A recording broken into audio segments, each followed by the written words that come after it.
নারায়ণগঞ্জে বিশাল এক লাঠি মিছিলের আয়োজন করে ব্যবসায়ীরা এবং তাদের অভিযোগ প্রচুর পরিমাণে চাঁদা চাওয়া এবং ছিনতাইকারী বেড়ে যাওয়াতে তাদের ব্যবসার বিশাল বড় ক্ষতি হচ্ছে এবং এই জন্য তারা বিশাল বড় লাঠি মিছিল করে।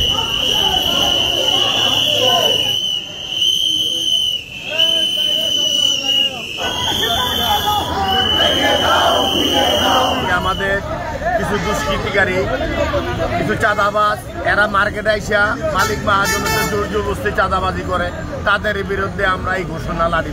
আমরা আইনকে শ্রদ্ধা করি, আইন মানি, আইনের কে শ্রদ্ধা রাখা আমরা সমস্ত মালিকরা আইনকে হাতে না নিয়া লাঠি মিছিল করে বুঝাই দিলাম যে আমরাও পারি, কিন্তু আমরা আইনকে হাতে তুললাম না। সন্ত্রাসীদের বুঝাই দিতে চাই ভবিষ্যতে চাঁদাবাজ সন্ত্রাসী করলে আমরাও পারি। আমাদের এই যে হুঁশিয়ারি মালিকরা, এই যে যারা চাঁদাবাজ সন্ত্রাসী, এরা আওয়ামী লীগের সময় করছে, আবার এখনো দেখা গেছে সুলম পাল্টা করতে চাইতেছে।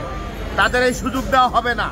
আমাদের তারেক জিয়ার ৩১ দফা বাস্তবায়নের জন্য আমরা সন্ত্রাস চাঁদাবাজের বিরুদ্ধে লড়াই করে আসছি, লড়াই করে যাব এবং আমাদের এই লড়াইয়ের জন্য আমাদের শরীরে রক্তবিন্দু থাকতে আমরা লড়াই করে যাব।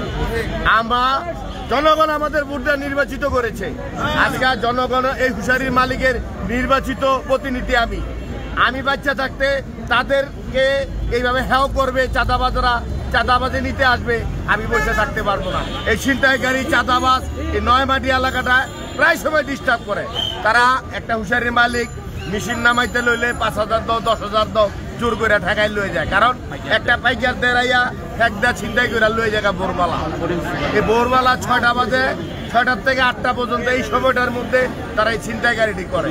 নিরীহ কর্মচারী হয়তো বেতন আর কয়টা পায়, ৩,০০০ ৪,০০০ টাকা পায়। বাসায় যাওয়ার পথে তাদের সন্ধান করে ছিনতাই করে টাকাটি লয়ে যায়।